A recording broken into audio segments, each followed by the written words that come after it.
একাত্তর জার্নাল আপনাদের সাথে আছি মিথিলা ফারজানা এবং আমরা যে আলাপে ছিলাম এতক্ষণ সেই আলাপের সাথেই একটু যুক্ত করে নিতে চাই ডক্টর ফিরোজ আহমেদ। একটু চট করে শুনে নিই আপনার কাছ থেকে। আমি আশা করছি কিছুক্ষণের মধ্যেই আমাদের ঢাকা সিটি কর্পোরেশন উত্তরের মেয়র আনিসুল হক যুক্ত হয়ে যাবেন আমাদের সাথে। ডক্টর ফিরোজ আহমেদ, যেটা আপনার কাছে জানতে চাই, অবস্থা দৃষ্টি কি মনে হচ্ছে, সমস্যাটা কোথায়? এই রকম জলাবদ্ধতা তো ঢাকা শহরে বোধহয় মানুষ প্রথম প্রত্যক্ষ করলো। ধন্যবাদ। জলাবদ্ধতা নিয়ে আমার মনে হয় এবার অনেক আলোচনা হয়েছে, অনেক কথা হয়েছে এবং অনেকটা ঠিক গেট টুগেদারও হয়েছে এবং এটা নিয়ে অনেক ডিসকাশন হয়েছে আসলে। তো এটার আসলে কারণটা আমরা এখন সকলেই মোটামুটি অনুধাবন করতে পারছি। কারণটা হলো যে আমাদের যে সুয়েল লাইনগুলো আছে এগুলো ফুললি ফাংশন করতে পারছে না, এটার পার্শিয়ালি বন্ধ হয়ে গেছে বিভিন্ন কারণে। সেই জন্যই আসলে এই জলাবদ্ধতা এরকম দেখা দিচ্ছে এবং এটা আসলে প্রতি বছরই খারাপ হবে যদি না আমরা এর কোনো সমাধান না করি। সমাধান যেটা সেটা হলো এই যে আমাদের যে ক্লোজড সুয়েল লাইনগুলো আছে বা কালভার্টগুলো আছে এটাকে পরিষ্কার করতে হবে এবং ঢাকা ওয়াসা বা রেসপন্সিবল অর্গানাইজেশন তাদের উচিত ছিল আসলে কোথায় কোথায় জলাবদ্ধ হচ্ছে এবং কোন সুয়েল লাইনটা আসলে এই পানিটা প্রবাহিত করে ডিসচার্জ পয়েন্টে নিয়ে যাচ্ছে, সেই সুয়েল লাইনগুলোর ভিতরে আসলে কতটা কার্যকারিতা আছে। আমার মনে হয় অনেক জায়গায় 70%, 80% অলরেডি ফিল্ড আপ হয়ে গেছে, যার জন্য এই দেরি হচ্ছে পানিটা প্রবাহ হতে। আমি আসছি আপনার কাছে। আমার সাথে এই মুহূর্তে যুক্ত আছেন ঢাকা উত্তর সিটি কর্পোরেশনের মেয়র আনিসুল হক। আশা করছি তাকে এই বড় পর্দায় আমি দেখতে পাবো। জি জনাব আনিসুল হক, মাননীয় মেয়র, আপনাকে স্বাগত জানাচ্ছি একাত্তর জার্নালে। আপনি শুনতে পাচ্ছেন আমার কথা আশা করছি।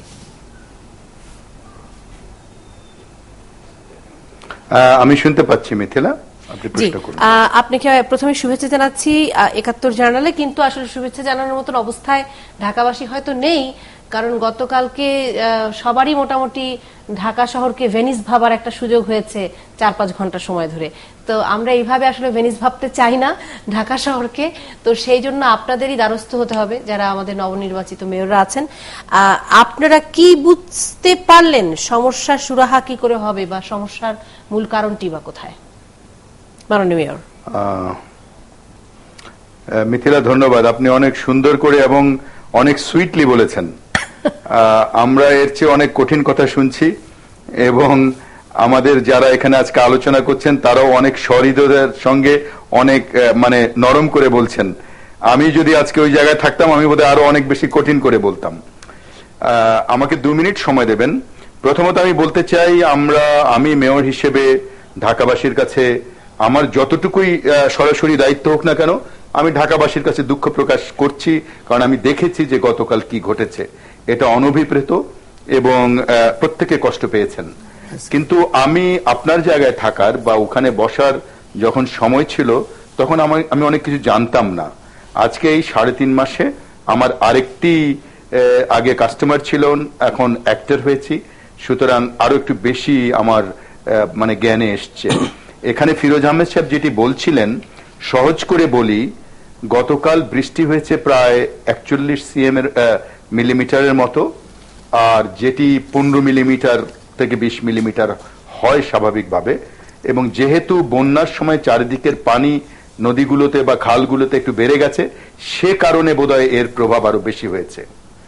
এখন সমস্যাটি আমি কারো ঘাড়ে দিতে চাই না। আমাকে আপনি একটা সুযোগ দিয়েছেন এক্সপ্লেইন করার, এই সুযোগ হয়তো আমি ভবিষ্যতে পাবো না এমনি ভাবে। তো আমি বলতে চাই যে ঢাকা সিটি কর্পোরেশনের অনেকগুলো দায়িত্ব আছে, তার মধ্যে এই ক্লিন করা এবং এই সুয়ারেজের একটি দায়িত্ব আছে। আমরা 2 রকমের ড্রেইন ইউজ করি। একটা সসার ড্রেইন বলে, যেটা জাস্ট রাস্তার পাশে, কোনো ড্রেইন বানাই না, রাস্তাটাকে একটু ঢালু করে বানাই, পানিটা চলে যায়। আর যেখানে এই পানি রাস্তায় ভাবে যায় না, সেখানে রাস্তাকে বাঁচানোর জন্য আমরা আরেকটি ড্রেইন বানাই, সেটাকে আমরা বলি সারফেস ড্রেইন, যেটি কোথাও কোথাও 2 ফিটের মতো হয় পরিধিতে, কোথাও কোথাও 3 থেকে 3.5 ফিট হয়। এখন এই যে এত বৃষ্টি হচ্ছে, আমি 2 মিনিট নেব, এই যে এত বৃষ্টি হচ্ছে, সমাধান হলো এই পানিটা কোথাও যেতে হবে। কোথায় যাবে? হয় খালে, না হয় জলাশয়ে, না হয় নদীতে। কি করে যায়? ওয়াসার স্টর্ম পাইপ দিয়ে যায়। আমরা প্রায় 1200 কিলোমিটারের মতো পাইপ বানিয়েছি, যেটা ওয়াসার স্টর্ম পাইপের চেয়ে ছোট। সেটি কি করে, এই রেইন ওয়াটারটিকে স্টর্ম পাইপে দেয় এবং স্টর্ম পাইপটি এটা জলাশয়ে দেয়, জলাশয় থেকে বা নদীতে দেয়। এখন আমি একটি উদাহরণ দেই। আমি এই সমস্যা নিয়ে 29টি ওয়ার্ডে আমি গেছি। একটি ওয়ার্ডের উদাহরণ দেই, বাউনিয়া, যেখান থেকে খালটি শুরু হয় সেখানে 60 ফিট। এই ওজিএসবি হসপিটালের কাছে মিরপুরে একটু সামনে গেলে 22 থেকে আস্তে আস্তে এটা 30 ফিট হয়ে গেছে, দুপাশ দখল হয়ে গেছে। আর একটু আস্তে আস্তে পলাশনগর পর্যন্ত যেতে যেতে এটা 20 ফিট হয়ে গেছে। কালশিতে এটা ধুধু মাঠ। তার মানে এর পর আর পানিটা কোথাও যেতে পারছে না। এই পানিটা আলটিমেটলি তুরাগে যেতে হবে। আপনি ধরেন আমি বাড়িধারায় বা গুলশানে থাকি, এই পানিতে দুদিক থেকে প্রবাহিত হয়। বাড়িধারা থেকে নর্দা যায়, নর্দা থেকে কালাচাঁদপুর যায়, তারপর এটি যেত কুড়িল যে এই ফ্লাইওভার করা হয়েছে তার নিচের একটি জলাশয়ে। তেমনি নিকুঞ্জ থেকেও এটি ওখানে আসতো এবং এটা বালু নদীতে যেত। আজকে সমস্ত জায়গা ভরাট হয়ে গেছে। আরেকটি উদাহরণ দেই, সেটি হলো রূপনগর। আমি আপনাকে বলেছি আমি 29টি মানে ওয়ার্ড ঘুরেছি। মিরপুর কমার্স কলেজ থেকে এর শুরু, হাজি রোড থেকে রূপনগর এই দুয়ারপাড়া হয়ে এসে একটি হাউজিং সোসাইটি 2 কিলোমিটার মাঠ করে দিয়েছেন। কিন্তু আমারও আসলে না, আমার তো শুনতে হবে একটু। মাননীয় মেয়র, আপনার কথা 2 মিনিটের বেশি আমরা শুনতে চাই। একটি ছোট্ট প্রশ্ন জুড়ে দিতে চাই, সেটা হচ্ছে আপনাকে ধন্যবাদ যে আপনি এই যে সহৃদয়তার সাথে গিয়েছেন 29টি ওয়ার্ডে, এটাই আমরা নগরবাসী চাই। আমরা জানি যে আপনি মানে আলাদিনের চেরাগ নিয়ে আসেননি যে পরদিনই সকল সমস্যার সমাধান হবে, কিন্তু যেই সমস্যাগুলো আপনি আগে জানতেন এখন জেনেছেন। আমরা যেটি ডক্টর ফিরোজ সাহেব বললো, আমরা সমাধানটুকু চাই। এই সমাধান করতে কতদিন লাগতে পারে, সমস্যাগুলো কিন্তু বিভিন্ন মহলে আলোচনা হয়েছে। আপনি যেহেতু একজন অ্যাক্টিভ লোক, আপনাকে শুধু একটি উদাহরণ দেই। মাননীয় মেয়র, আমি একটু কথা বলে নিই, আপনি একবারে উত্তর দিতে পারবেন। একটি উদাহরণ দেই, আমি শেষ আমারটা একটু শুনে নেন, আপনি বুঝতে পারবেন। জি জি জি। আমি বলছি যে আমরা দেশ স্বাধীন হওয়ার পরে এই ঢাকা শহরে 47টি খাল ছিল যেখান দিয়ে নৌকা চলতো। এখন একটি হিসাব আছে যে 20 থেকে 22টি খাল আছে, তার 60 থেকে 70% কোন জায়গায় হাফ হয়ে গেছে।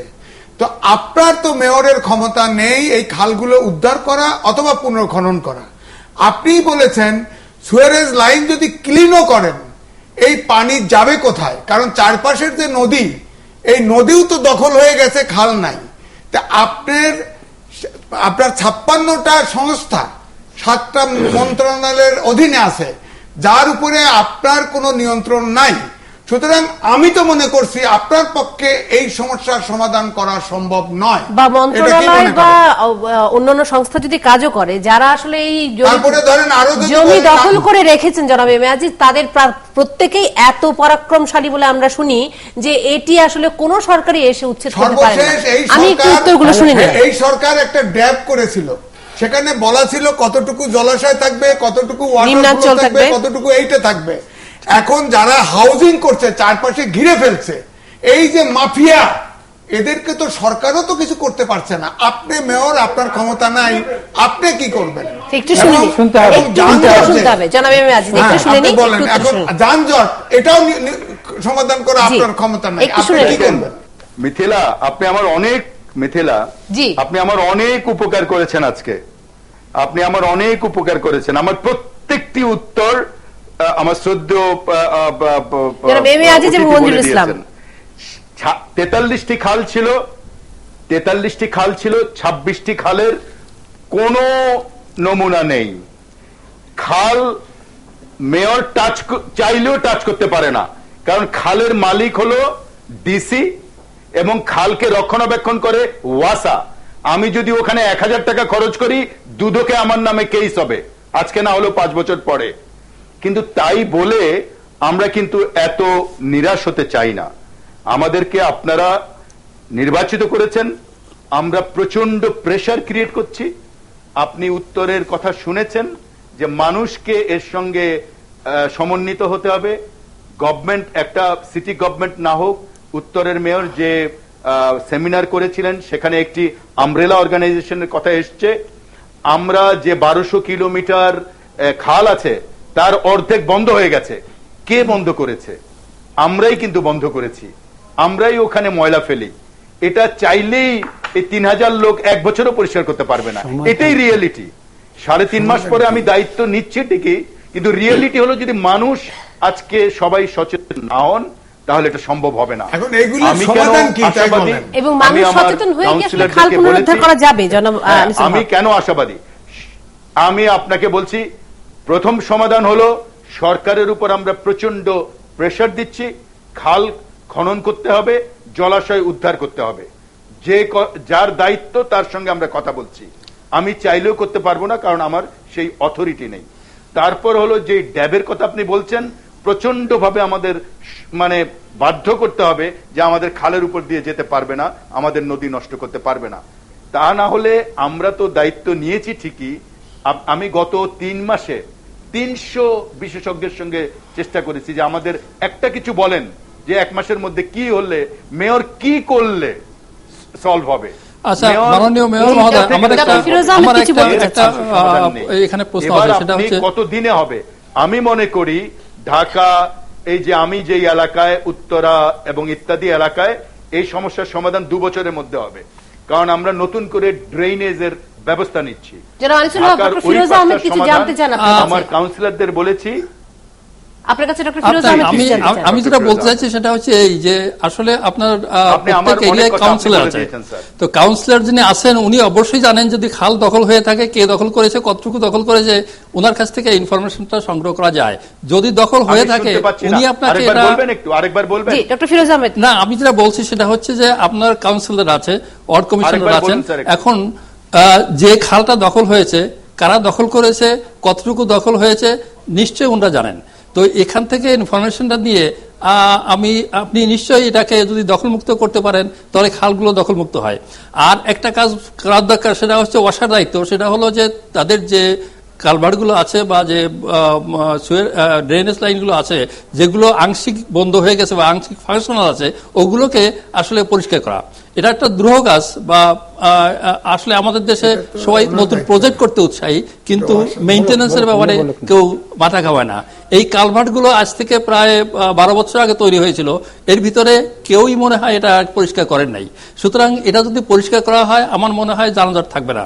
আপনি খালগুলো একটু ওপেন করার চেষ্টা করেন, এই যেগুলো ক্লোজ কালভার্ট আছে এবং যে সুয়েল লাইনগুলো আছে এগুলো পরিষ্কার করার ব্যবস্থা নেন, তাহলে আমার মনে হয় যানজট এরকম হবে না। কেননা যানজট ছিল না, এর চেয়ে বেশি বৃষ্টিতে যানজট হয়নি।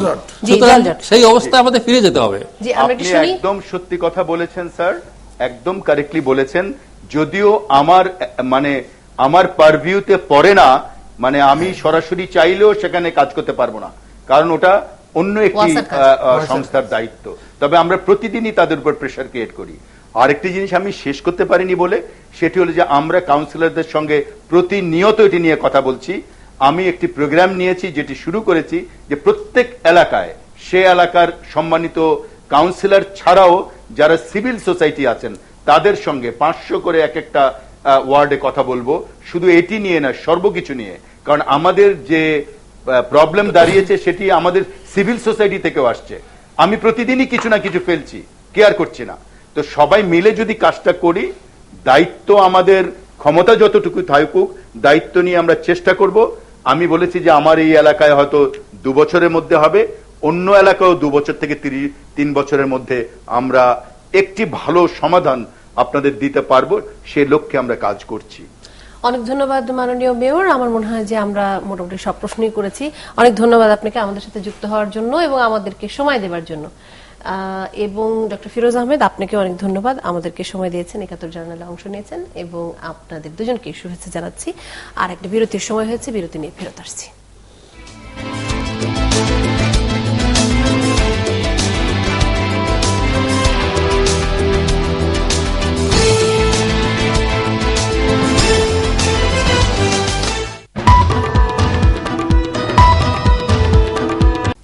একাত্তর জার্নাল আরো একবার স্বাগত জানাচ্ছি। আমার মনে হয় যে এই জলাবদ্ধতা নিয়ে আর কথা বলার খুব বেশি সুযোগ নেই। তবে আমরা দুইজন মেয়রের কাছেই যে ওই ইলেকশনের সময় যেরকম শুনেছি এখনো তাই শুনলাম, সুতরাং আমি অন্তত আপাতত আশাবাদী হতে পারছি না। কিন্তু ওনারা আশাই দেখালেন। হ্যাঁ, ওনারা যেমন ওনাদের আরো সময় ঢাকা দিতে হবে। উত্তরের মেয়র কিছুটা যদিও ইতিবাচক কথা বলে, আমরা দুটা জিনিস চাই মেয়রের কাছ থেকে।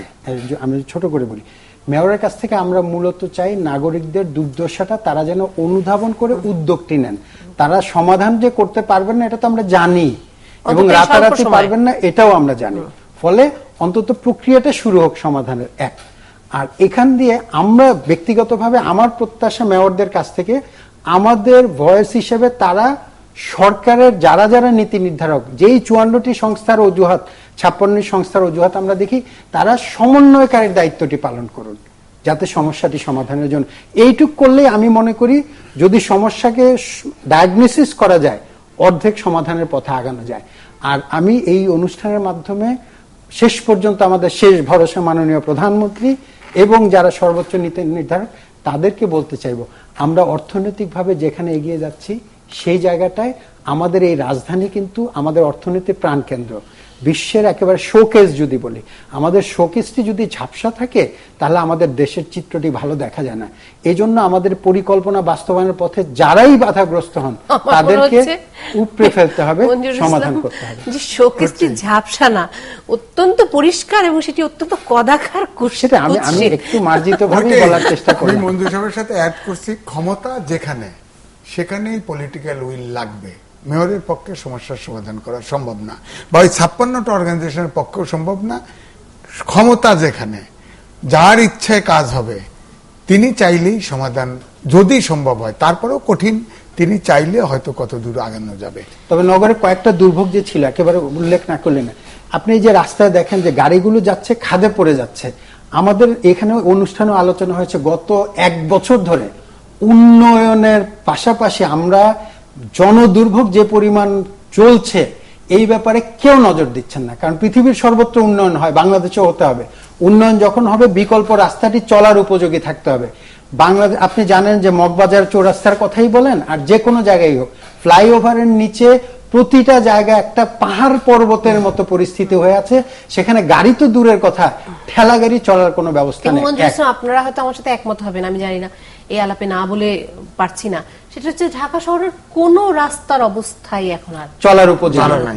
ফলে আমি যে পানির মধ্যে তো আপনি অন্ধকারে যাচ্ছেন, স্বাভাবিক অবস্থায় কোন রাস্তা চলার উপযোগী না। এক, কেউ দেখছেন বলে আমরা দেখছি না। দুই, তৃতীয়, এই যে ম্যানহোল গুলার ঢাকনা নাই, এটা তো মেয়ররা তাদের দায় দায়িত্ব বা ওয়াসার এমডি তো বলতে পারেন না হঠাৎ করে হয়েছে আমি জানি না, এগুলো করা দরকার। সর্বোপরি যেটা আমি শুরুতে বলেছিলাম, এই যে আবর্জনাটা যদি পরিষ্কার থাকতো, পানিটা অন্তত পা দিয়ে হেঁটে যাওয়ার মতো পরিস্থিতিটি থাকতো, সে জায়গায় আবর্জনা পরিষ্কারের তেমন কোনো উদ্যোগ দেখি নাই। শেষ কথা বলবো, দুর্যোগের সময় আমরা যে দুর্যোগ মোকাবেলার জন্য কেউ একজন দায়িত্ব পালন করছেন, নাগরিকদের বিপদে পাশে আছেন, এরকম দৃশ্যমান কাউকেও কিন্তু আমরা দেখিনি। কাউকে বলতে আমি কেবল মেয়র না, এই যে 54টি সংস্থার মানুষগুলো কোথায় ছিল, আমাদের এই ব্যবস্থাপনার নিয়োজিত যে লোকগুলো, তাদেরকে আমরা দৃশ্যমান দেখতে চাই। আসলে ফাইনালি ঢাকা শহরকে ঠিক করতে হলে একটা কম্প্রিহেন্সিভ কালেকটিভ প্ল্যান লাগবে। বিচ্ছিন্নভাবে পিসমিল বেসিসে কাজ করে কোনো সমাধান হবে না। 56টি সংস্থা যদি থাকে তাদেরকে তার পিসমিল বেসিসে কাজ করানো যাবে না। তাহলে ওইটি হবে, একবার ওয়াসা রাস্তা খুঁড়বে, একবার রাজুক রাস্তা খুঁড়বে, একবার সিটি কর্পোরেশন রাস্তা খুঁড়বে, পিডিবি খুঁড়বে, তাহলে ওইটি হবে যেটি সারা জীবন হয়ে এসেছে। ডুবছে ঢাকা, কি করছেন 2 মেয়র? ঠিক যে প্রশ্নটি দিয়ে শুরু করেছিলাম, কোথায় 2 মেয়র? হা মেয়র, হা মেয়র। সংবাদ এবং সেই ছবি দেখতে পাই, অর্থাৎ জলমগ্ন ঢাকা শহরের ছবি দেখতে পাই। এরপর রয়েছে দৈনিক জনকণ্ঠ, রফতানির নয়া দিগন্ত, ঈর্ষণীয় সাফল্য আইটি খাতে, চলতি বছরই রফতানি আয় $30 কোটি। 57 ধারার বৈধতা চ্যালেঞ্জ করা রিট খারিজ। এটি অবশ্য একটু আলোচনা করার দাবি রাখে নিশ্চয়ই। রিট আবেদন খারিজ করে দিয়েছে হাইকোর্ট। স্মার্টফোনে বদলে গেছে তরুণ প্রজন্মের জীবন স্বপ্ন। একটু ছোট ছোট করে শুনে নেই 57 ধারার বৈধতা চ্যালেঞ্জ করা রিট খারিজ। এটি নিয়ে খুব বেশি বলার কিছু নেই, কারণ উচ্চ আদালত এই দিয়েছে, এই সিদ্ধান্ত দিয়েছে, সুতরাং খুব বেশি কিছু বলার সুযোগ নেই। কিন্তু তারপরও আসলে জানতে চাই যে এই বৈধতা চ্যালেঞ্জ করা রিট বিষয়ে আপনারা কি প্রত্যাশা করেছিলেন? এখন বিষয়টা হলো, যেহেতু কোর্ট একটা রায় রায় দিয়েছে। দিয়ে ফেলেছে, কথা বলা তো মুশকিল, কালকে নিয়ে আমাকে দাঁড় করে দিবে। কিন্তু আমি তো সাংবাদিক, আমাকে তো এখানে আমাকে এমন ভাবে এফেক্টেড করছে এই রায়ে, যেখানে আমি সাংবাদিক হিসেবে আমার তো মরা বাঁচার ব্যাপার। কারণ আমাদের সংবিধানে কিন্তু বলা আছে যে সংবাদপত্র এবং সাংবাদিকদের বা বাক ব্যক্তির স্বাধীনতা কতটুকু এবং কি কি একটা রিজনেবল রেস্ট্রিকশন দেয়া আছে। কিন্তু যখন এই আইসিটি অ্যাক্ট হয় তখন কিন্তু এই অনলাইন বা এই যে স্মার্টফোন ইত্যাদি ইত্যাদি এই সময়টাই কিন্তু ছিল না, এইটা হয়তো বিবেচনায় আসে নাই। তখন এই আইসিটি অ্যাক্ট যে করছে, এখানে শুরু থেকে শেষ পর্যন্ত সংবাদপত্র শব্দটি নাই, সাংবাদিক শব্দটি নাই। অর্থাৎ এটা আমাদের জন্য তৈরিই করা হয়েছে বলে আমার কাছে মনে হয় নাই। অথচ এই আইসিটি অ্যাক্টের সবচেয়ে ক্ষতিগ্রস্ত হচ্ছে এখন সাংবাদিকরা। কারণ প্রত্যেকটা সাংবাদিক এবং আপনাদের ইলেকট্রনিক মিডিয়া এখন অনলাইন ব্যবহার করে, সেই অজুহাতে এখন সাংবাদিকদেরকে ধরে নিয়ে যাওয়া হয়। যেমন ইনক্লাবের 2 জনকে ধরে নেওয়া হয়েছে। তো এখন এই যে এইটা রায় দেওয়া হলো, আমি সাংবাদিকের কি হবে? আমি তো অনলাইন ছাড়া এখন কাজ করতে পারি না, আমি তো কম্পিউটার ছাড়া কাজ করতে পারি না, আমি তো ল্যাপটপ ছাড়া কাজ করতে পারি না, আমাকে তো আইসিটি একটা বেঁধে নেওয়া হচ্ছে। তাহলে এটাকে অবজারভেশন অবশ্যই থাকা উচিত ছিল যে অ্যাটলিস্ট সংবাদপত্র এবং মিডিয়া বাদে, কারণ আমাদের জন্য তো আপনার সম্প্রচার নীতিমালা আছে, আমাদের জন্য কনস্টিটিউশন আছে, আমাদের জন্য অনলাইন নীতিমালা আছে, আমাদের জন্য তো আছে। কিন্তু আইসিটি একটার খড়গটা আমাদের ঘাড়ে চাপানো হলো। এখন তো আমরা কই যাব? আমাদের পক্ষে তো আর কিছু বলার নাই। না, এইটি তো একটি মানে কি বলবো, একটা ধাঁধার মতন বিষয়। কারণ যেই পত্রিকা ছাপা হয়েছে সেই পত্রিকার জন্য সম্প্রচার নীতিমালা, আর যেই পত্রিকা আমি অনলাইনে সেই পত্রিকায় যখন পড়ছি সেটি তখন আসলে আইসিটি অ্যাক্টের অধীনে আসা কোনো একটা পত্রিকা। না, সেটা তো আইসিটি অ্যাক্টের তো কোথাও বলা হয় না। আমি এখানে কন্টেস্ট করতে পারি, কারণ আইসিটি অ্যাক্টে আমি বললাম তো সংবাদপত্র সাংবাদিক শব্দটি একটাও নাই। আমি ফুল একের মাথার থেকে শেষ পর্যন্ত পড়েছি। না, কিন্তু আমার কথা হলো যে অন্য ওইখানে জায়গায়। যদি আইসিটি অ্যাক্টে বলা হইতো যে না, এটা মিডিয়া এর থেকে এক্সক্লুডেড, তাহলে গণমাধ্যমের থেকে গণমাধ্যম এর থেকে বাইরে, তাহলে আমাদের গণমাধ্যমের জন্য তো আলাদা আছে, আমাদের জন্য তো আছে। মঞ্জুর ইসলাম কিছু যোগ করবেন কিনা? অবশ্যই আমি এটার দুভাগেই বিশ্লেষণ করতে চাই। একটি হচ্ছে যে ছুরির তো দোষ না, দোষটা হচ্ছে ছুরি কে ব্যবহার করছেন। ডাক্তার এই ছুরি দিয়ে জীবন বাঁচান, আবার গুন্ডা ছুরি দিয়ে জীবন কেড়ে নেন। ফলে এই জায়গায় আমি মনে করি যে আইনটির ব্যাপারে আমার দুরকম ব্যাখ্যা, একেবারে আমি কারো পক্ষ নেওয়ার জন্য না। আপনাদের এই স্টেশনে একটা অনুষ্ঠানে আমি এসেছিলাম, ঢাকা বিশ্ববিদ্যালয়ের শিক্ষকদের নানানভাবে হয়রানির শিকার হতে হচ্ছে, বিশেষ করে একেবারে অতি সম্প্রতি নারী শিক্ষকদের, এর আগে পুরুষ শিক্ষকরাও হয়েছিলেন। ইন্টারনেটের মাধ্যমে নানান রকম এক ধরনের তাদের সম্মান হানিকর। এই আলোচনা আমি অংশ নিয়েছিলাম, সে জায়গায় কিন্তু তখন আমি সহ আলোচকদের কথা মনে হয়েছে যে কোনো সম্ভ্রান্ত বা যে কোনো মানুষের তার সম্ভ্রম হানি করাও কিন্তু গণমাধ্যমের রক্ষা করা, গণমাধ্যম সহ অন্য নাগরিকের দায়িত্ব। সে জায়গায় যদি সম্ভ্রমহানির মতো ঘটনা ঘটে, মানহানির মতো ঘটনা ঘটে এই আমাদের তথ্য প্রযুক্তি ব্যবহার করে, তাহলে সে যাবে কোথায়? তাকে কিসের আওতায় এনে আটক করা হবে? এটা কিন্তু যথেচ্ছ ব্যবহারও হচ্ছে এই প্রযুক্তি। সে জায়গায় আমি এই আইনটির যথাযথ প্রয়োগ যদি হয়, আমি যদি ভিকটিম হই, আমি কিন্তু চাই এই আইনটি থাকুক। আবার আমি যখন সাংবাদিক হিসেবে কিন্তু এই আইনটির সমালোচনা করছি, সে জায়গায় আমার মনে হচ্ছে যে আইনটির চেয়ে প্রয়োগ, যখন এটাকে আমরা যেমন প্রবীর শিকদারের ব্যাপারে আমরা দেখলাম বলতে দ্বিধা নেই, অন্যায়ভাবে প্রয়োগ করা হয়েছে, সেটার জন্য সারা দেশের মানুষ কিন্তু ফুঁসে উঠেছিল। 57 ধারা দিন নিয়ে স্পেসিফিক আমি বলতে চাই, মাননীয় আইনমন্ত্রী কিন্তু তার কথায় আমি আশার বাণী ফিরে পেয়েছিলাম। মাননীয় প্রধানমন্ত্রীর তথ্য উপদেষ্টা জনাব ইকবাল সোবহান চৌধুরী গতকালও বলেছেন যে এই আইনটি নিয়ে পুনর্বিবেচনা করছেন, ভাবছেন সরকার যে আইনটিকে রদ করার বিষয়টি নিয়ে। কারণ যদি ওই যেখানে মানে মানহানির ব্যাপার ঘটে, আমাদের যে 54 ধারা আছে, এরকম বাংলাদেশে প্রচুর আইন আছে, যে কোনো আইনের আওতায় কিন্তু তার বিরুদ্ধে ব্যবস্থা নেওয়া যায়। কিন্তু আবার আইসিটির জন্য স্পেশাল একটা অ্যাক্ট দিলে দুষ্ট লোকেরা অন্তত একটু নিবৃত থাকে অন্যদেরকে ক্ষতি করবার ক্ষেত্রে। কিন্তু আমার কাছে আবেদন থাকবে যে বিষয়টি নিয়ে আইন বিশেষজ্ঞদের সাথে আলোচনা করা, কোনোভাবেই যেন গণমাধ্যমের ত্রুটি চেপে ধরার জন্য কোনো আইন, 57 ধারা না, কোনো আইন যেন প্রয়োগ না হয়। কারণ গণমাধ্যম মানুষের কথা বলে, গণমাধ্যম মানুষের মুখপাত্র হিসেবে কাজ করে। সে জায়গায় আবার একই সাথে নাগরিকদের মর্যাদা হানি হয়, এর পেছনে যারা কাজ করছে, সেটা মৌলবাদী গোষ্ঠী বলেন, সেটা দুষ্ট লোকেরাই বলেন, সেটা যে কোনো ছাত্র শিক্ষক হোক, তাদেরও আবার বিচার হওয়া দরকার। ফলে এই জায়গায় আমি মনে করি এটা নিয়ে একটা ডিবেট হতে পারে, এবং কি সমাধান হতে পারে, তারপরে সমাধানের কি কি শব্দ প্রয়োগ করে আসলে এই আইনটিকে একেবারেই মানে যথাযথ প্রয়োগের ব্যবস্থা অথবা অপপ্রয়োগ, নিপীড়নমূলক আইন না বানিয়ে এটিকে আমরা যেমন বলি কন্টেম্প্ট অফ কোর্ট হলে কি হয় তার একটা ব্যাখ্যা থাকে, এখনো আমরা কিন্তু এটা পাই নাই। আর যেটা মঞ্জু সাহেব বললেন যে মানহানি করলে, কিন্তু মানহানি করলে তো অলরেডি আইন আছে যে আমি 1 কোটি 50 লাখ 10 লাখ 20 লাখ আপনার এইখানে আইসিটি অ্যাক্টে আপনি যদি কারো মানহানি করেন আপনি নন বেলেবল, আপনি বেলই পাবেন না। তো সুতরাং এটা তো কন্ট্রাডিক্টরি না। কিন্তু জনাব ইমাম আজিজ, সেই মানহানির কিন্তু একটা নতুন সংজ্ঞা আবার প্রয়োজন হয়ে পড়েছে, যে কোনো ব্যক্তিগত কথোপকথন আমি এখন অনলাইনে তুলে দিলাম, ঠিক আছে, হ্যাঁ সেটি আসলে আপনি বলছেন যে সেটি একটি, মানে আমি বলছি না, যে কেউ বলতে পারে যে এটি একটি সত্য তথ্য, এটি সত্য ফোন আলাপ, কিন্তু সেইটির নৈতিকতার জায়গাটি বিবেচনা করার দাবি রাখে। একমত, কিন্তু আমার বক্তব্য একটাই, আমরা সাংবাদিক, আমি আমার অবস্থান থেকে বলছি, আমি তো কালো আইন এমনিতেই সমর্থন করি না। 57 ধারা যে কোনো মানুষের উপরে অ্যাপ্লাই করুক, হ্যাঁ, যেমন 74 ধারা আমি অ্যাপ্লাই করুক, এটা আমি এমনিতেই সমর্থন করি না। আমার হলো যে আমার জন্য তো আইন আছে, আমার সংবিধান আছে, সম্প্রচার নীতিমালা আছে, অনলাইন নীতিমালা, বহু আইন আছে। আমার জন্য আইসিটি অ্যাক্ট কেন প্রযোজ্য? বরং গণমাধ্যমের জন্য একটু সুস্পষ্ট যে গাইডলাইনের কথা বহুদিন ধরে সাংবাদিকরা বলছিলেন যে নিজেরাই তারা সেটি তৈরি করবেন, সেরকম একটি গাইডলাইন যদি থাকে এবং তারপর যদি এই 57 ধারা সহ অন্যান্য যে ধারাগুলো আছে সেখান থেকে সংবাদপত্র বা সংবাদ মাধ্যম এবং সাংবাদিকদেরকে মুক্ত করা হয়, তাহলে আমার মনে হয় যে আপনি উদাহরণস্বরূপ বলেন স্বাধীনতার বিষয়টি, ইনক্লাবের দুজন সাংবাদিককে আইসিটি অ্যাক্টে ধরে নেওয়া হলো, পুলিশ অফিসের ভিতরে ঢুকে ধরে নিয়ে গেল একটা নিউজ ছাপানোর জন্য। নিউজটা ছাপা হয়েছে পত্রিকায়, ওটা অনলাইনে গেছে, দেখেন সেটা পত্রিকার কারণে কিন্তু হলে কিন্তু অন্য আইন, আইসিটি অ্যাক্টে ধরে নিয়েছে, বেল নাই। আপনার 21-এ কনক সহরারে ধরে নিয়ে গেছে। এরকম যদি আমাদের, যদি এখন যেহেতু প্রত্যেকটা মিডিয়া এবং ইলেকট্রনিক মিডিয়া অনলাইন ব্যবহার করে, আমাদেরকে মূল জায়গায়, আমার মূল কাজটা কি পত্রিকা, আপনার মূল কাজটা কি আপনার টেলিভিশন, আপনার অনলাইনটা তো সাবসিডি, আপনি এইটাকে অনলাইনে দিলেন, এখন আপনাকে অনলাইনের জন্য ধরে, তো এটা সাংবাদিক হিসেবে তো আমাদের কাছে এটা অ্যাকসেপ্টেবল অবশ্যই প্রত্যাশিত না।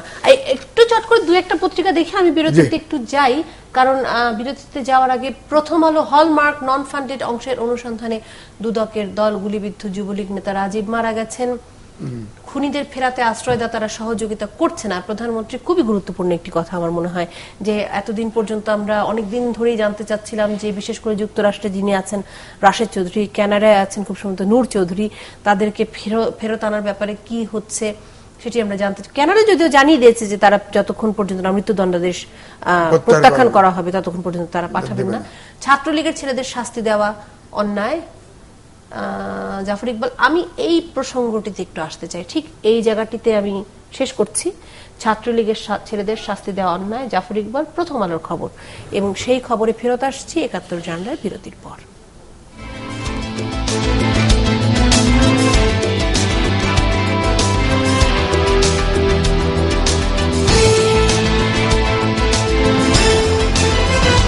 একাত্তর জার্নাল এবং আরো একবার স্বাগত জানাচ্ছি আপনাদের সবাইকে। আমি যেই জায়গাটিতে আসলে গিয়েছিলাম সেটি হচ্ছে প্রথম আলোর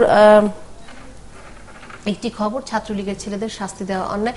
ভিডিও দেখতে পাচ্ছি, ভিডিওটা কি চলে নাকি? একটু ভিডিওটা দেখলেও পারি আমরা, একটু ভিডিওটা দেখি, কারণ সাবিপ্রবির ঘটনা তো আসলে প্রতিদিনই আপডেট হচ্ছে। দেখা যাক আজকে কি খবর শেষ পর্যন্ত। আওয়াজটি শোনা যাচ্ছে না। শিক্ষকদের কে হামলা করেছে? ছাত্রলীগের ছেলেরা? এরা তো মানে ছাত্র, আমাদের ছাত্র, এরা তো মানে কম বয়সী ছেলে, কি বুঝে? ওদেরকে আপনি যেটা বোঝাবেন সেটা করবে, তাই না? কাজে আমি যখন দেখলাম যে 3 জনকে বহিষ্কার করা হলো আর 4 জনকে বহিষ্কার করলো, এখন আমার লিটারেলি আক্ষরিক করতে ওদের জন্য মায়া লাগছে, আহা বেচারারা, তাই তো? যারা ব্যবহার করছে তাদেরকে, কেউ তাদের কাছে যাচ্ছে না, কিন্তু যারা মানে এই বাচ্চা ছেলেগুলিকে মানে মিসগাইডেড ছেলেগুলোকে এখানে পাঠিয়ে দিয়েছে, এখন তারা বিপদে পড়েছে, তারা এখন ছাত্রত্ব বাতিল হবে, তাই না, শাস্তি হবে ওদের কাছে। ওরা কি দোষ করেছে? কাজে আমি এখন, আমার খুবই খারাপ লাগছে যে এই ধরনের, আসলে এই ছাত্রলীগের ছেলেদের শাস্তি দেওয়াটা এক ধরনের, কি বলবো, এক ধরনের অন্যায়। যে তাদেরকে পাঠিয়েছে তাদেরকে শাস্তি দেন, এরা আমাদের ছাত্র, আমাদের কাছে পাঠিয়ে দেন, আমরা ওদের মাথায় হাত বুলিয়ে ওদের কথা বলে আমরা ওদের ঠিক জায়গায় নিয়ে আসতে পারবো। প্রধানমন্ত্রী বলেছেন আগাছা দূর করে দেবো, আমি বলবো যে না, আগাছাকে আমরা ফুল গাছে তৈরি করে দেবো। বুঝেছেন? সম্ভব, আমাদের ছাত্র আমাদের কাছে পাঠিয়ে দেন, আমরা ওদেরকে ঠিক করে দেবো। কিন্তু যারা ওদেরকে ব্যবহার করছে, প্লিজ আপনারা তাদেরকে টাকা নেই। এই বিশ্ববিদ্যালয় আমাদের খুবই প্রিয় বিশ্ববিদ্যালয়। এই যারা শিক্ষক, যারা নাকি আন্দোলন করছে, এরাই বিশ্ববিদ্যালয় তৈরি করেছে, তাদের কথাটা বিশ্বাস করে। এই হচ্ছে আমার সরকারের কাছে, মন্ত্রীর কাছে আমার অনুরোধ। প্রধানমন্ত্রী যদি শুনতে রাজি হন আমাদের কথা, তার কাছে আমার অনুরোধ বিশ্ববিদ্যালয়কে রক্ষা করে। এই খবরটির যেটিকে আসলে ইন্ট্রো বলা হয়, ঘটনায় ছাত্রলীগের 7 নেতাকর্মীর বিরুদ্ধে শাস্তিমূলক ব্যবস্থা নেওয়া অন্যায় বলে মন্তব্য করেছেন জাফর ইকবাল। এদের মধ্যে 3 নেতাকে সংগঠন থেকে অব্যাহতি দিয়েছে ছাত্রলীগ, 4 ছাত্র একটু সময় লাগছে আমাদের, আসছে এক্ষুনি কোনো এক কারণে কোথাও একটা। জি, 4 ছাত্র যারা ছাত্রলীগের কর্মী, তাদের সাময়িক বহিষ্কার করেছে বিশ্ববিদ্যালয় প্রশাসন। ছাত্রলীগের নেতা কর্মীদের প্রতি নেওয়া শাস্তির বিষয়ে প্রতিক্রিয়া জানতে চাইলে আজ বুধবার সাংবাদিকদের কাছে জাফর ইকবাল এই মন্তব্য করেন। মোটামুটি এটি পুরোটাই ইন্ট্রো, এবং শিরোনামটি হচ্ছে ছাত্রলীগের ছেলেদেরকে শাস্তি দেওয়াটা অন্যায়, মোহাম্মদ জাফর ইকবাল। মানে আমি যেটি আসলে জানতে চাই যে যেই শিরোনাম এবং যে ইন্ট্রো, সেটি পড়ে কি আসলে আমি যেটা শুনলাম, যেই বক্তব্যটি শুনলাম, সেটি কি আপনি স্পষ্ট করে বুঝতে পারছেন ডক্টর আজিজ? দুঃখিত জনাব আজিজ। আমি বুঝতে পারছি, আচ্ছা বুঝতে পারছি, কিন্তু আমাকে একটু বলতে দিতে হয়, যেহেতু এটা ওপেন করেছেন। ছোট্ট একটি ঘটনার শেষ পরিণতি হচ্ছে ছাত্রলীগের 7 নেতাকর্মীর বিরুদ্ধে শাস্তিমূলক ব্যবস্থা এবং 3 জনকে বহিষ্কার। এটা হলো শেষ পরিণতি ছাত্রদের ক্ষেত্রে। ঘটনাটি ছোট্ট একটি ঘটনার থেকে কিন্তু তৈরি। অর্থাৎ ইয়াসমিন হক, ডক্টর জাফর ইকবালের স্ত্রী, তিনি এবং শাহজালাল বিজ্ঞান ও প্রযুক্তি বিশ্ববিদ্যালয়ের একজন শিক্ষক ডক্টর ইয়াসমিন হক। না, এটাও তো পরিচয়, এটাকে তো অ্যাভয়েড করতে পারবেন না। আর ভূগোলের একজন শিক্ষক, তাদের জন্য একটা ক্লাসরুম দখল নিয়ে সূত্রপাত। এই ক্লাসরুম যখন দখল করতে নেয়, তখন ইয়াসমিন হকের বিরুদ্ধে ওই আরেকজন শিক্ষক, তাদের সাথে বাক বিতণ্ড হয়। তখন ইয়াসমিন হক অপমানিত বোধ করেন। তখন এক গ্রুপ নিয়ে ভিসির সাথে দেখা করেন। ওখান থেকে বেরিয়ে এসে বলেন ভিসি অসৌজন্যমূলক ব্যবহার করেছে এই শিক্ষকদের সাথে। এরপরেই কিন্তু ভিসির বিরুদ্ধে আন্দোলন শুরু হয়। এই আন্দোলন শুরু হয়, তার দুর্নীতি, তার স্বজনপ্রীতি, তার অমক সমক নানান কিছু বেরোলো। এখন বেরোলে কি, 3টা শিক্ষক ওখানে পরিষদ আছে, 3টাই মুক্তিযুদ্ধের একটা হলো মুক্তিযুদ্ধ, একটা হলো আওয়ামী লীগ এবং বামপন্থীরা মিলা, আর একটা বিএনপি জামাত মিলা। মুক্তিযুদ্ধের সপক্ষে, ওইটাও মুক্তিযুদ্ধে জাতীয়তাবাদী এবং ইসলামিক, সেটিও বিএনপি জামাতেরটা মুক্তিযুদ্ধের সপক্ষে। 3টার মধ্যেই মুক্তিযুদ্ধ লেখা। আচ্ছা আচ্ছা। আর একটা হলো এই আপনার এই ইয়াসমিন হক, যেটার মধ্যে আছেন আর একটা। এখন এদের মধ্যে কারা? এরাও প্রোগ্রেসিভ, কিন্তু ওই মূল বাম এবং আওয়ামী লীগ একদিকে আছে। তা এখন প্রশ্নটা হলো, এখান থেকে শুরু। এই আন্দোলনের একটি পর্যায়ে আপনার অনেকগুলো শিক্ষক, আমার সংখ্যা নাই, আমি সংক্ষেপে বলছি, অনেকগুলো শিক্ষক এর প্রতিবাদে রিজাইন করে, এবং শিক্ষক ওই ভিসিকে 2 মাসের সময় দেওয়া হয়। মানে এই সকলেই ইয়াসমিন হক অপমানিত বোধ করেছিলেন দেখে পদত্যাগ করেছেন? হ্যাঁ, সবাই অ্যাডমিনিস্ট্রেটিভ, সবাই না, অনেকগুলো পদে যে অ্যাডমিনিস্ট্রেশনে বসা ছিল এই গ্রুপের মধ্যে, এই গ্রুপের শিক্ষকরা রিজাইন করে। মানে সেটির কারণটি হচ্ছে ডক্টর ইয়াসমিন হক অপমানিত বোধ করেছেন, সেই জন্য ইয়াসমিন হক ওই তো ভিসির কাছে যে দেখা করে ওই শিক্ষক অপমানিত, তার প্রতিবাদে, এবং তারপরে ভিসি সাহেব, ওনারা বলে যে ভিসি সাহেব 2 মাস পরে এসে রিজাইন করবে, কিন্তু উনি করেন নাই। উনি অফিসে আসছে, একাডেমিক কাউন্সিলের মিটিং করতে গেছে। একাডেমিক কাউন্সিলের সম্ভবত 44 জন না 42 জন মেম্বার, তার 39 জনই উপস্থিত ছিল। দ্যাট মিনস 100% উপস্থিত ছিল। এবং একাডেমিক, আমি কিন্তু সিনেট সিন্ডিকেটে ইউনিভার্সিটি ছিলাম। একাডেমিক কাউন্সিলে বেশিরভাগ শিক্ষক থাকে, সরকারি রিপ্রেজেন্টেটিভ। তো এতগুলো উপস্থিত থাকা মানে মূল ওখানের শিক্ষক অ্যাডমিনিস্ট্রেশনটা কিন্তু এই গ্রুপের বিপক্ষে, এটা পরিষ্কার। কারণ একাডেমিক কাউন্সিলে 39 জন উপস্থিত ছিল।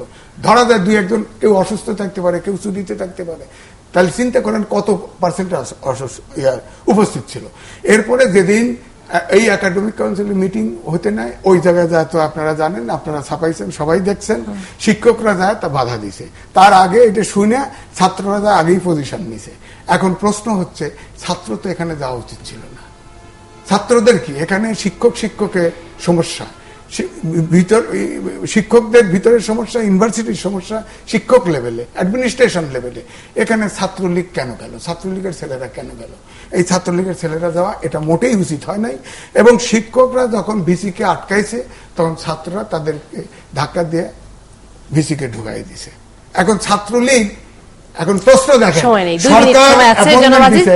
আমার কিছু মঞ্জুর ইসলামের কথা শুনতেই হবে। জি, অনেকগুলো বিষয়ের অবতারণা করেছেন। আমার আসলে মূল বক্তব্য যেটি ছিল সেখান থেকে যদি একটু শুরু করেন, যে আমি ঠিক শিরোনামটি পড়ে না দিলে কিন্তু ভুল বোঝাবুঝি থেকে না, শিরোনামটি এবং ইন্ট্রোটি পড়ে আমি আসলে উনি যেটি বলতে চেয়েছেন সেটি আমি বুঝতে পারি। আমি জনবাজি, আমার 2 মিনিট সময় আছে, আমি আবার আসবো আপনার কাছে যদি সময় পাই মঞ্জুর ইসলামকে শেষ করে। আমার যেটি বলবার, যে এখানে আপনি যেটি সাংবাদিকতার দিক থেকে প্রশ্নটি করেছেন, মোটেই ওই শিরোনামের সাথে মূল ঘটনা। আমি একটু সাবিপ্রবির প্রথম দিনের ঘটনাটি নিয়েও প্রথম আলো ট্রিটমেন্টটি দেখাতে চাই। এখানটায় একেবারেই পরিষ্কার যে দেখেন, ছাত্রলীগের হাতে শিক্ষক, শিক্ষকের হাতে উপাচার্য লাঞ্ছিত। এই দিনের প্রত্যেকটি পত্রিকায় ক্ষমার অযোগ্য ছাত্রলীগের ভূমিকা, বিভিন্ন কিছু, ছাত্রলীগের একটি অংশকে, ছাত্রলীগের কিছু সংখ্যক কর্মীকেই অভিযুক্ত করা হয়েছে। ছবিটিও দেখা যাচ্ছে ছবিতে, এবং আজিজ ভাইয়ের কথার সাথে এবং এই বক্তব্যের সাথে কিছুটা মিল পাওয়া যায়, যে মূল ঘটনার দায়ী হচ্ছে ডক্টর ইয়াসমিন হক, এবং সেখানে দুইজন শিক্ষক থেকে শুরু হয়, ইয়াসমিন হককে। আমার কাছে যেটা মনে হয়, আমি মিথিলা পরিষ্কার এই বিষয়ে বলতে চাই, যে ডক্টর জাফর ইকবাল আমাদের সারা বাংলাদেশের জন্য একজন গর্বের, সম্মানের শিক্ষক। উনি তারুণ্য যে বাংলাদেশে এগিয়ে যাচ্ছে তাদের জন্য একটা অনুপ্রেরণার উৎস। ফলে তার প্রতি আমি সহ বাংলাদেশের অধিকাংশ মানুষের শ্রদ্ধা। সে জায়গায় আমি তাকে কোনো বিতর্কের মধ্যে আনতে চাই না, কিন্তু যেভাবে তাকে কোট করা হয়েছে তাতে কিন্তু আরেকবার বিতর্কে ফেলা হয়। তাতে মনে হচ্ছে যেন তিনি বলছেন ছাত্রলীগের যারা আগের দিন বলা হয়েছে তারা দোষী, পরদিন উনি বলছেন তাদেরকে বহিষ্কার করা অন্যায়। কিন্তু পুরো বক্তব্য শুনে আমরা বুঝলাম তিনি একজন উদার শিক্ষকের মনোভাব নিয়ে বলেছেন, দায়টি নিজে নিয়েছেন, যে আমরা শিক্ষক হিসেবে ব্যর্থ ছাত্রদেরকে আমি সঠিক পরিচয় বা সঠিক ব্যবহারে আমরা গড়ে তুলতে পারিনি। এবং আবার এটাও বলেছেন যে মাননীয় প্রধানমন্ত্রী উদ্ধৃতি দিয়ে যাদেরকে আগাছা বলছেন তাদেরকেও কিন্তু আমরা সঠিক মানুষ হিসেবে গড়ে তুলতে চাই। আমি শুধু একটি জিনিস আপনাকে ধরে দিতে চাই, যদি আপনি খেয়াল করেন যে এই ইন্ট্রোটির মধ্যে আছে রোববার আন্দোলনরত শিক্ষকদের লাঞ্ছিত করেছে ছাত্রলীগ, স্পষ্ট। পরেরটায় আছে এর আগে আন্দোলনকারী শিক্ষকদের হাতে লাঞ্ছিত হওয়ার অভিযোগ করেছেন উপাচার্য। অত্যন্ত সাবধানী একটি ইন্ট্রো, কিন্তু শিরোনামে দেখা যাচ্ছে ছাত্রলীগের হাতে শিক্ষক এবং শিক্ষকের হাতে উপাচার্য।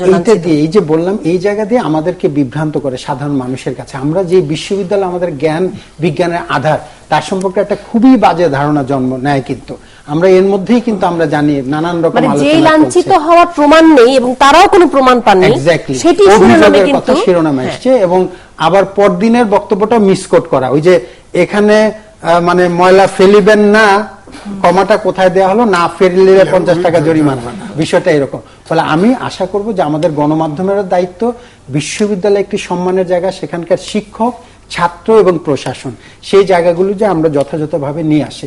আমার খালি এই জায়গায় এইটুকুই বলবার, যে যেটি আজিজ ভাই বলেছেন এখানে কিছুটা কখনো কখনো সত্য।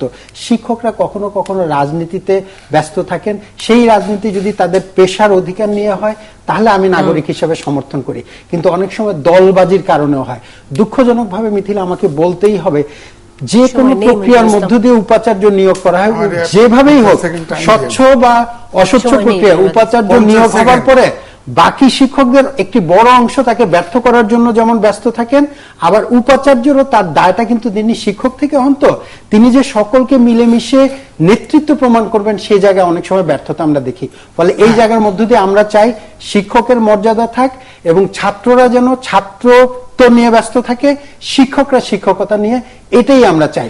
এবং প্রশাসন কেন দেরি করছে এই সংকটটি সমাধানে, এইটা নাগরিক হিসাবে আমাকে হতাশ করছে। আমার 50 সেকেন্ড সময় দিবেন। শিক্ষকরা শিক্ষকদের নিজেদের মর্যাদা রাখতে হবে, শিক্ষক যা বলবে সবসময় তাই বলবে। ডক্টর জাফর ইকবাল যখন জাহাঙ্গীরনগর ইউনিভার্সিটির ভাইস চ্যান্সেলরকে ছাত্ররা অভিযোগ করেছিলেন, তিনি লিখেছিলেন যে এটা অন্যায়, তাদের শাস্তি হওয়া উচিত।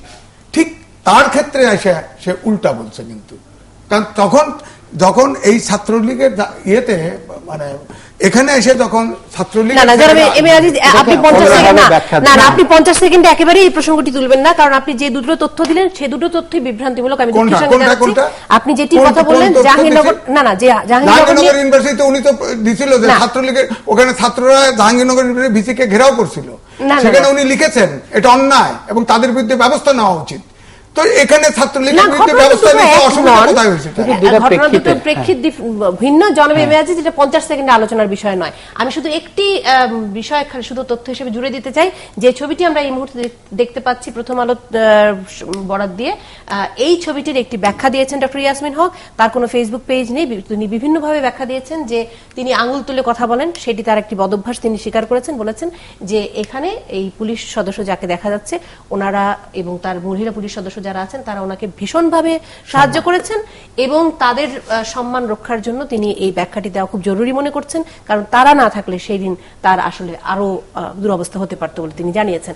আর সময় নেই একেবারে। ধন্যবাদ আপনাদের দুজনকে, সবাইকে, এবং ধন্যবাদ দর্শক আপনাদেরকেও। শুভরাত্রি। বৃষ্টি হলেই জলজট, যানজট, ভোগান্তিতে রাজধানীবাসী। শিগগিরই কাটছে না রাজধানীর জলাবদ্ধতা সমস্যা, জানালেন 2 মেয়র।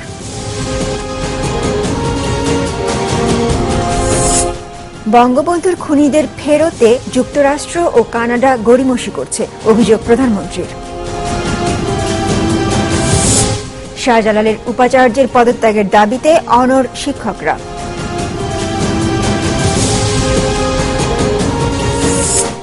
ফেলানী হত্যার জন্য তার বাবাই দায়ী, ভারতের স্বরাষ্ট্র মন্ত্রণালয়। ঈদ সামনে রেখে গবাদি পশু মোটা তাজাকরণের সক্রিয় অসাধু ব্যবসায়ীরা। মানবদেহের জন্য ক্ষতিকর এসব মাংস হতে পারে মৃত্যুর কারণ। মনিটরিং বাড়াবে সিটি কর্পোরেশন, জনসচেতনতার উপর জোর দিলেন পরিবেশবিদরা। বৃষ্টিতে আজও রাজধানী কোথাও কোথাও হাঁটু পানি, গণপরিবহনের অভাবে হয়রানির মুখে নগরবাসী। জলাবদ্ধতার জন্য অপরিকল্পিত নগরায়নকে দায়ী করছেন বিশেষজ্ঞরা। বঙ্গবন্ধুর পলাতক খুনিদের ফিরিয়ে দিতে যুক্তরাষ্ট্র কানাডা সহযোগিতা করছে না সংসদের প্রধানমন্ত্রী। জাতির পিতাকে নিয়ে রাষ্ট্রীয়ভাবে চলচ্চিত্র তৈরির ঘোষণা। ব্লগার ওয়াশিকুর হত্যা মামলায় পুলিশের চার্জশিট। সিলেটে অনন্ত বিজয় হত্যার কথা স্বীকার করল রাহি। 7 দিনের রিমান্ডে অপর আসামি নোমান। জয়পুরহাটের সক্রিয় কিডনি পাচারকারী চক্র। দালালদের প্রলোভনে অনেকেই বিক্রি করছেন শরীরের মূল্যবান অঙ্গ। ডোনারদের বিরুদ্ধে শাস্তিমূলক ব্যবস্থা নেওয়ার দাবি। এবং ভারতের ট্রেড ইউনিয়নের ডাকা ধর্মঘটে সমর্থক ও বিরোধীদের মধ্যে তুমুল সংঘর্ষ, পুলিশের নির্বিচার লাঠিচার্জ। জল ও যানজটে নাকাল নগরবাসী, শিগগিরই সমাধানের পথ দেখছেন না 2 ডিসিসি মেয়র।